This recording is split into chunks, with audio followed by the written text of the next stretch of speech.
is probably not one that's known for his gold medals or anything like that. We've had a lot of high performance athletes, but in terms of high performance in business and what he does, Rhythm and Vines, something that we all know about, the iconic festival, the Phoenix Summit Endeavour presents, and even his own band, Black White Dynamite. I'm going to talk to you about that soon, mate, because I'm not too sure. And then while you're in lockdown, a lot of people sort of look for survival, but this guy looks for the Golden Run, which is something that looks to be coming out in January next year. So I'm excited to talk to him about that. Hamish Pinkham, the man who I nicknamed the Innovator. How are you? Yeah. G'day, Monty. Thanks for having me. Right, like I said, like you're part of the boxing crew that I train, which is pretty cool too. And quite often when I train boxing, I say don't make shit up. But you've forged a living on making shit up, and to put it eloquently, as an innovator. But first of all, your childhood, man. A little bit of insight into that and the type of kid you were. Yeah, I'm from Hawke's Bay, so land of milk and honey down there. Had a pretty middle class upbringing. My father was a policeman, my mother was a teacher, and just went to the local high school in Hawke's Bay. But it's quite a creative school, not known for its sport, but certainly its music. And me and my friends all used to learn the guitar and kind of got a taste for that, the artistic side, I guess. And growing up, played a bit of first 15, played some good rugby. We beat Napier boys actually. What position, bro? What position? I was a blindside flanker. So, engine room. Yeah.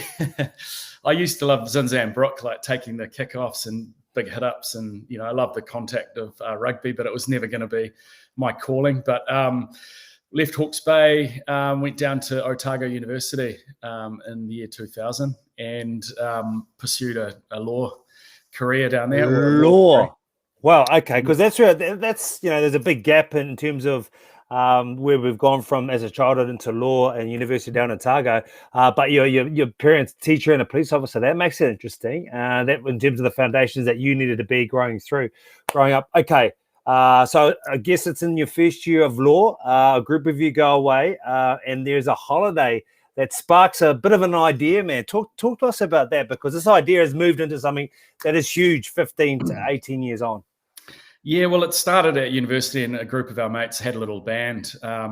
We used to play at the Captain Cook on Wednesday nights, and we were called Blackbirds, and we used to play all the classics like your Pearl Jam, Nirvana, Cat Stevens, Bob Dylan, covers. And towards the end of our university year, we were thinking it'd be great to, get a gig somewhere, have all our mates, drive to a beach location and put on a concert. So coming from Hawke's Bay, initially we thought of doing it in Waimarama Beach out from Havelock North.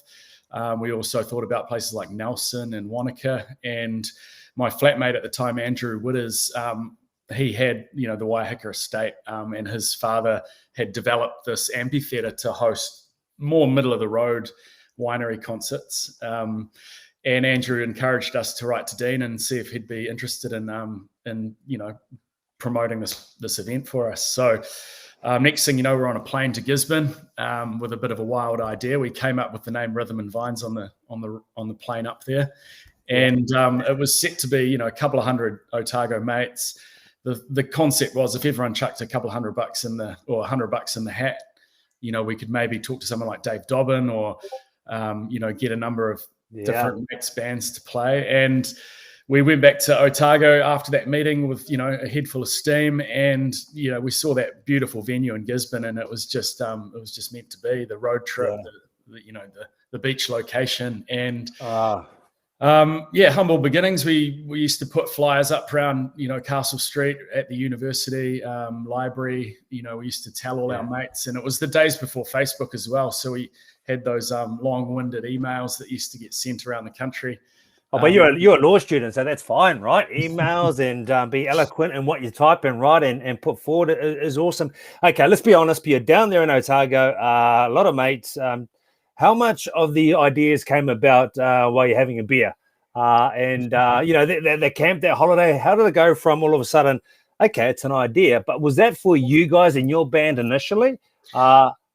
Yeah, well, I had my little drivers. I mean, I was finishing my law degree, and I actually really wanted to join the music industry, work for like an MTV or a Universal Music. And I thought, if I had this little project, had some experience to go into the real world with, maybe a little bit of pocket money, maybe a bit of exposure for our band. So yeah, it was certainly a creative outlet. And my friends were getting the law interns at these big firms in Auckland, and it wasn't really calling my name.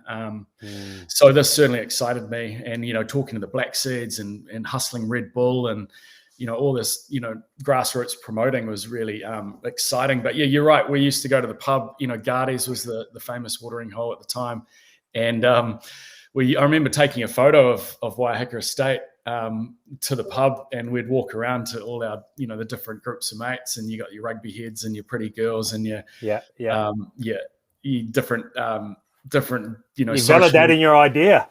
Yeah, and that was actually some of our first crude marketing. We actually got up on the table at Gardy's and we shouted a few crates, and we told everyone about this idea, Rhythm and Vines. Get your mates, get your school friends, get your hometown friends, come to Gisborne for the summer. And at the time, there was nothing really like it in New Zealand. It was quite fragmented. People used to go to Taupo or Whangamata, and there'd always be riots. And, it was a bit of a dog's breakfast. So the idea of going to Gisborne was, it was a quick answer for people. They're like, yep, why not? And yeah, the first year we had amazing support from all our mates. We got around 1,800 people attended that first event. So a lot of comp tickets, a lot of fence jumpers. It was, it was pretty badly managed, but blue Gisborne sky. Everyone had a ball. Black Seeds played, DJ Sawani, and everyone just had, one of the great summer parties, and it gave us that momentum to continue the concept going forward. There's so much involved in getting it from an idea to 2003, and talk to a lot of different parties, and obviously we don't have the time for it, but there's 4 words that you put down: risk, hard work, and commitment. And we often see that in a lot of the quotes that you refer to. Just a little quick sort of insight to that early on. I mean, you're young. You just come out with your law qualification, the whole world in front of you. You want to make a bit of a splash for, as you mentioned, as a driver going forward.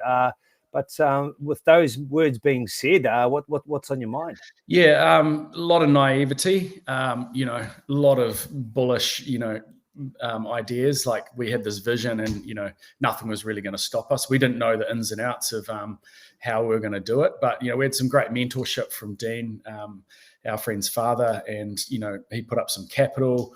There was certainly a lot of risk. There was a lot of social risk of going out and telling everyone about our idea. It took a lot of balls, and my peer group and my family and everyone was saying, well, what about your potential legal career, and if you go bankrupt, what's that going to mean?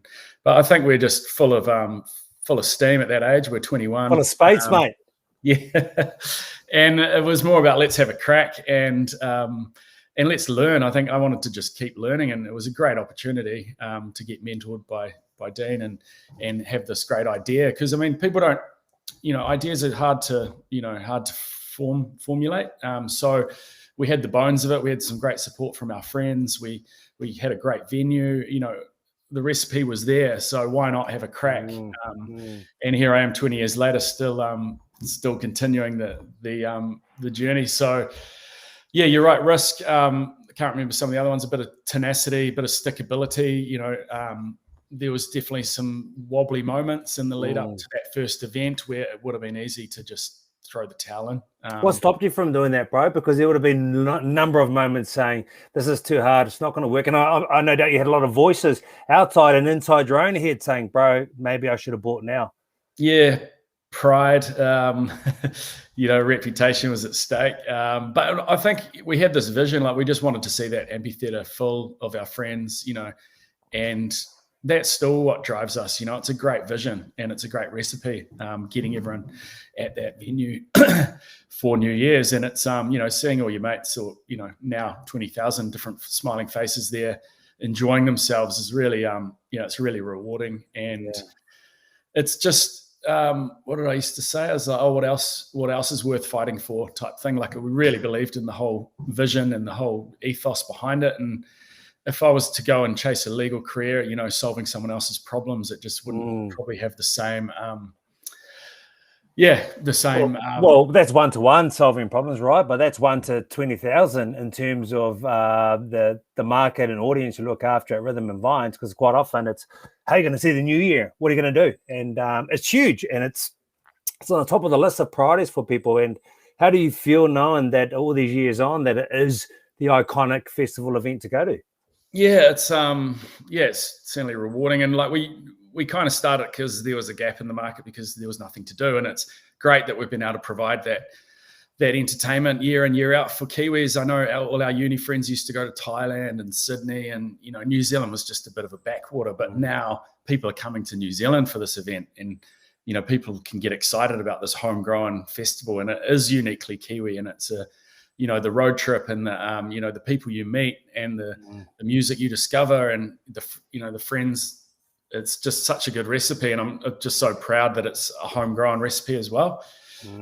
So that's it's a nice legacy, I guess, after all the hard work and risk over the years. Are you proud that you're somewhat of a promoter of this beautiful country and our artists at time? And because we get artists coming overseas who come in, and for the first time, a lot of them, and then they go away, word of mouth, they do a number of things as a result of what you've been able to do and use as a platform.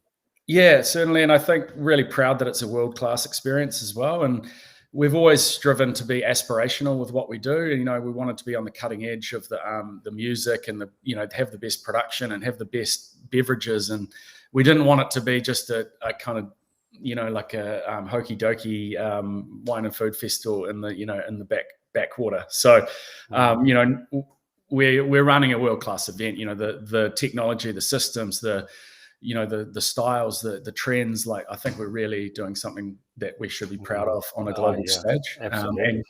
And you're right, it's a great Kiwi experience for people. The artists love it. The setting, they roll into Gisborne, and it's just this magical land of rolling hills and vineyards and sea views, and they're just blown away. And those kind of things make me really proud that we've been able to create something that that people talk about the world over, and it's right here in our backyard. Absolutely, bro. When we talk about ideas, a lot of us have got ideas, bro. It's one thing to have ideas and have a vision. It's another thing to execute and keep adapting like you have, and it's always changed. But for those people who have got ideas, what's the best advice or a bit of wisdom that you can give them to help them on that path to, one, realizing it, and then having a go and going after it?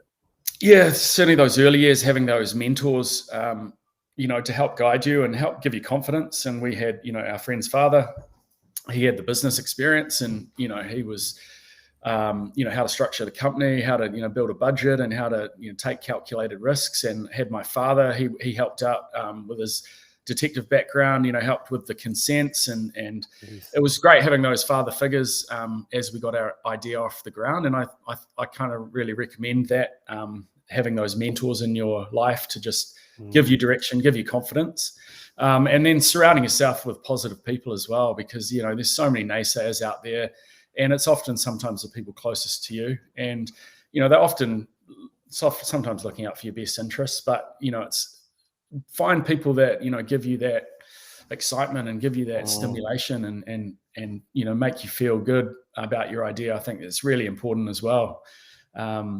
So they're just a couple of things that just off the top of my head that have helped me in my career. Surround yourself with experts as well. Like, we haven't pretended to be world-class promoters in every area, and we're still learning, and we've got a fantastic team of different skill sets, and having the pride, I think, to not be an expert and surround yourself by, we've had some fantastic production people and some fantastic marketing people and some fantastic event delivery people. And it's great to build those teams. As with your playing career, a champion team is made up of so many different moving parts. So I don't be scared to share the load and surround yourself by different skill sets as well. I want you to not be scared, to not be so humble, and tell us in terms of what makes you so special too, bro. Because like you said, you put those people around you that you can learn off, that can help drive you and be on the same pace as you. But when I look at Hamish Pinkham, who's done so much already, what makes you special, bro? I think, yeah, you talk about the innovation. You know, I've never been kind of scared to take a take a risk and back myself. And I'm a bit of an action person as well. Like, kind of get on, like see an opportunity and just kind of get on and take it. And yeah, I've certainly got good people around me as well. And but I think my part of the equation is just seeing an opportunity, pushing play, and getting on and taking that risk. And even this week with the with the vaccine mandate, that's kind of there's been a lot of people dancing around the subject, and I think it was really commendable of our festival to really try and take the lead and make a bit of a statement and say this is what we're going to do and just get on with it. And that's I guess one thing that I've tried to bring to our business. If we've seen an opportunity, grab it and push play. And you'll soon bring others along for the ride. Let's talk about that, because events, what a time to be in events. You would have thought you had the best job in the world when you're there on New Year's Eve singing this year, because you did dodge it. But in terms of the music culture festival scene that is huge now in New Zealand, how worried are you guys who run the business? Because I tell you what, I mean, in terms of the revenue you make for the country, it must be huge. Do you have any idea in terms of what money comes in as a result of your festival? Not just yours alone, but the whole lane? Not off the top of my head. I know that it's, Rhythm and Vines has a huge economic impact to Gisborne. I think the studies have shown it's a $48 million impact, with all the dollars spent that remains in the economy from these kids rolling into town. So, to have a year off that in Gisborne's going to be, a huge effect, knock-on effect. But, like, it's people's sanity, it's people's, summer psyche that, they're looking forward to the summer period. So we've had some sort of positive statements from the government, whatever you can read into. They've alluded to the fact they want to protect the summer festival season. What we've been saying for the last few weeks is that's fine, but give us the clarity on how it's going to work. And if it is the vaccine mandate, let's get on with it. And we've perhaps been waiting a little bit too long until they made a statement this week saying, you'll need to be vaccinated to attend these kind of events. And yeah, because there's a cycle, right? So to have your 2 in your second dose, and if it comes in November or even December, that becomes a problem with that. Yep. And then the next thing is, how are we policing that? How is it being activated? What's the technology? So those conversations are going to take place in the coming weeks. But you're right, we're in October, summer's knocking. It's going to be tight, but we've got full confidence that we're going to get back to level 1 by New Year's, and we've just got to try and stick to our plan until we hear otherwise. Yeah. When you talk about innovation, I know Carl Budge. We used to train with Carl Budge as well, and he couldn't always, with the New Zealand dollar and with the market value out there and bringing these class acts. And let's face it, it's a lot about the acts for these big events and the platform that you have.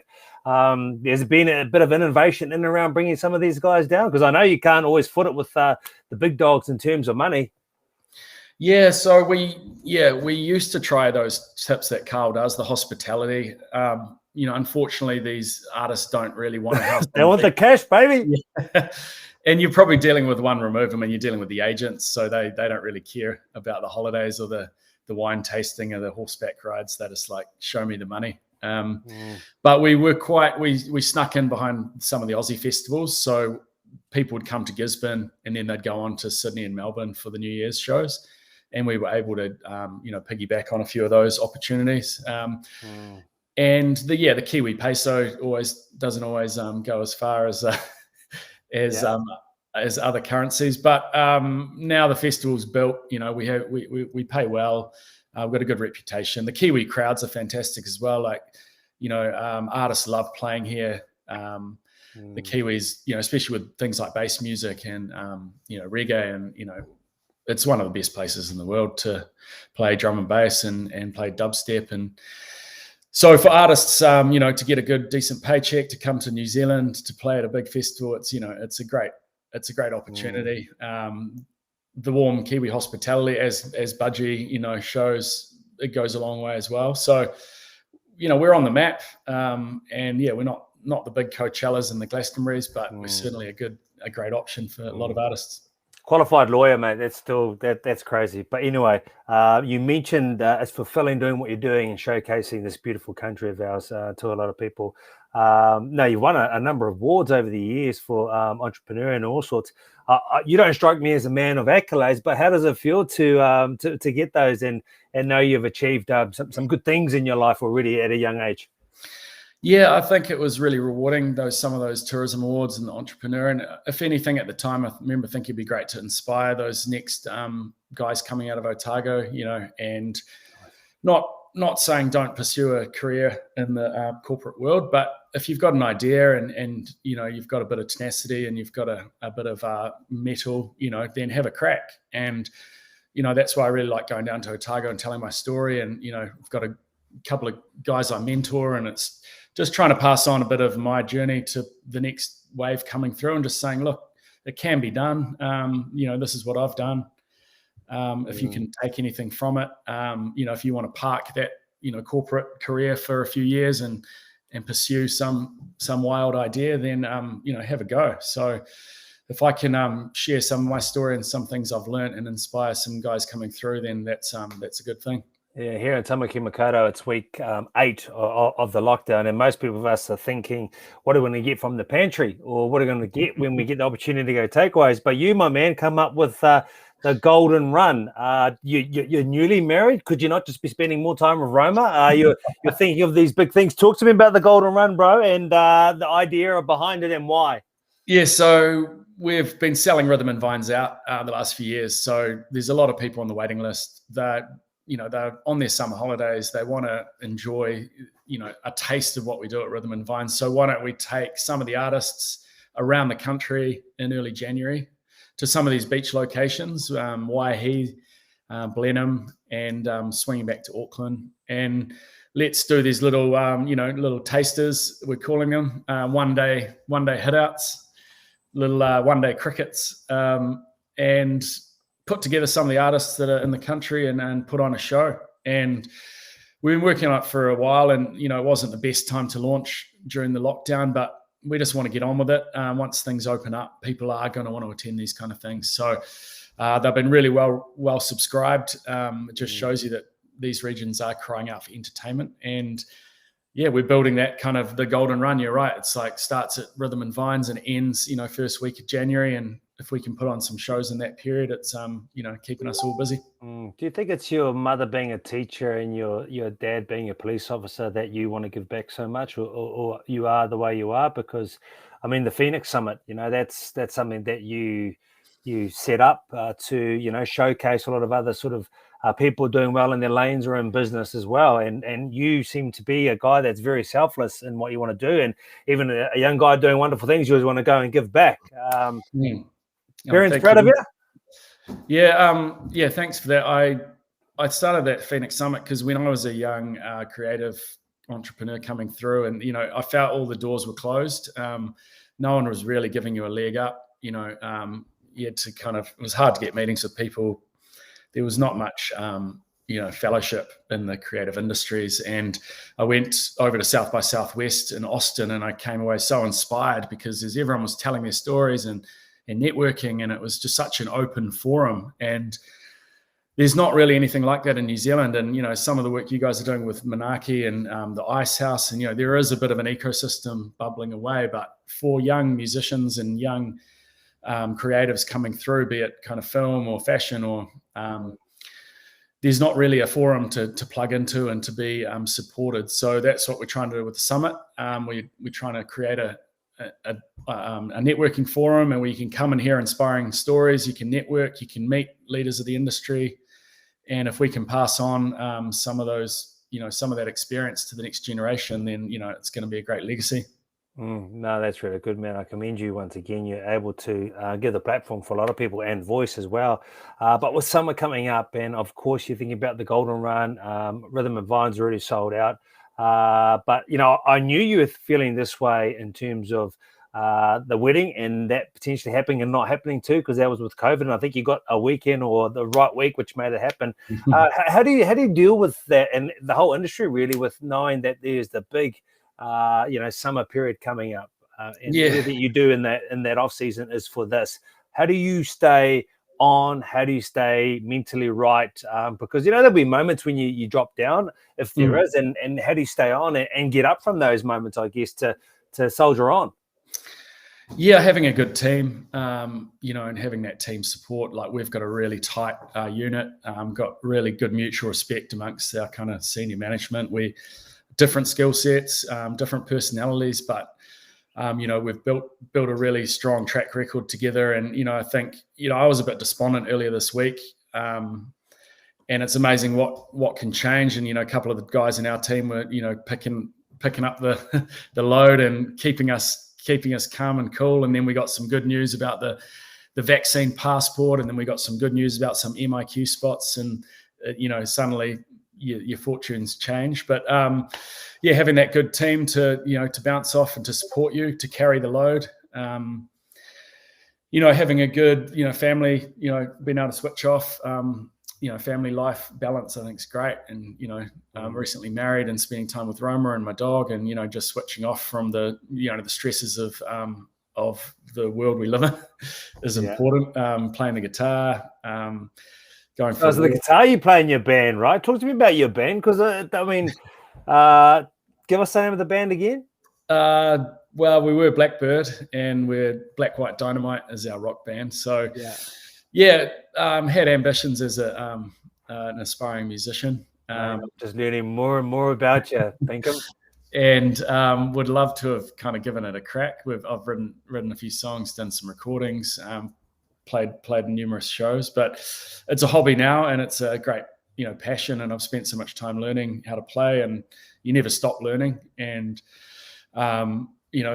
love my music, and love even just this lockdown, I've still been learning some Metallica lead breaks, or some Pink Floyd covers, and it's it's a great hobby, and you can switch off and just melt away into that world. But in terms of being a professional, or I think those days have passed. But it's nice just to still relax and still appreciate the craft, for sure.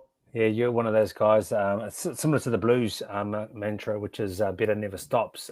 So seems to be that's the way you do. So I'd love to know some non-negotiables for you in terms of what you live by, and maybe how you're high performance, or maybe you're not high performance. Maybe it's not black and white. It's not about meticulous process. Maybe it's just about that creativity that sets you off. Yeah. The tenacity thing, I think, has been a big part of my, never giving up. I love that.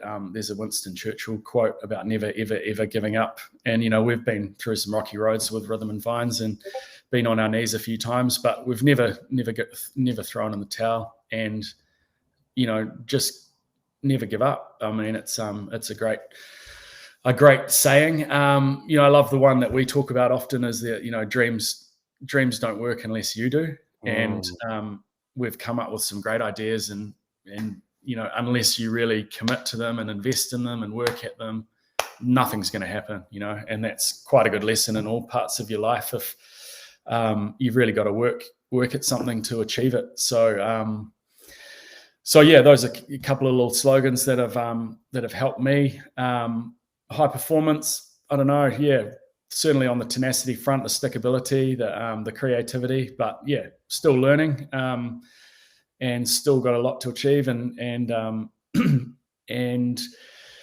think just having a positive mindset as well, takes you places. Being interested in people, treating everyone with respect. What's that? I saw some Tom Hardy the other day. Treat the cleaner the same as the CEO, or I love that. I love that kind of ethos. Everyone's got something to offer, and not being too what's the word? Yeah, just being inviting to all sorts of people in your life, I think, is a great trait as well. Yeah, very flat in your organisation, not too hierarchical. Yeah. Yeah. Where I was talking to a gold medalist the other day in the K2 500, Caitlin Regal, and she was talking about filling the cup, and I guess she's like you, like as a young man, you think you wanted to be a lawyer, but just didn't fill your cup. You went down a different path. Is this filling your cup now? Do you think it's going to hold your interest for a long period of time? What do you think the future is going to be like for you? Yeah, I love what we do. I mean, a little bit concerned about running drum and bass parties when I'm 45, and trying to keep up with the trends coming through. So, yeah, concert promoting, it's great. I love the building the brands and the events. But in terms of just, plug and play concerts and dance parties, maybe that's not my calling forever. I'm loving this Phoenix Summit. I'm loving the thought leadership. I've got a unique set of skills. I've got a unique set of contacts. And if I can channel those into something like a forum, like the Phoenix Summit, and give back, or provide a platform, then that's something that I really want to continue. I'd love to invite some thought leaders down to New Zealand to plug into the Phoenix Summit. Even Kiwis offshore that have done some fantastic things. Invite them home and put them up on a pedestal and share their story. The Zane Lowe's, and people in our industry that have done really well offshore, bring them home, tell their story. But yeah, in terms of filling my cup, I'm really happy. I mean, the lockdown's certainly been challenging for everyone, hasn't it? But just finding time to just have a breather and watch some TV or go for a walk and spend time with your partner. There's silver linings in every cloud, so you've just got to enjoy this downtime, because when things pick up again, you might be missing it. That's the thing, right? Like with cup analogies, the cup is always half full. You just got to, that's the way you've got to look at it, through that type of lens. Mate, it's been a pleasure talking to you just right now, in terms of you being an entrepreneur and an award-winning entrepreneur, and being around the Phoenix Summit. If there's one little bit of advice for budding entrepreneurs, what would that be, Hamish Pinkham? Just I'll give you the hard ones, man. Just don't be scared to have a go. I mean, New Zealand's a fantastic place. It's actually one of the best places to launch an idea. The barriers to entry are quite low. The market is small, but there's fantastic resources. There's fantastic minds. It's a great place to learn how to get something off the ground. And if you've got global ambitions, whether it's a product or a business or some sort of commodity, New Zealand's a great place. So have a crack. Doors always open. Don't be scared to shoulder tap people that have been there, done that, because everyone's willing to give advice, and everyone's quite flattered to be asked to pass on their mentorship as well. So don't be scared. Have a crack. We had a wild idea to set up a concert in Gisborne, and here we are 20 years later with a 3-day monstrosity. So anything can kind of happen if you put your mind to it. Hamish Pinkham, the man that I call the innovator. You're a genius, mate, and a very humble one at that. Thank you very much for your time and your insight. And to the people at home, thank you for tuning in. And remember, there's nothing quite like a real talk. We'll see you soon. Thanks, Monty. See you, brother.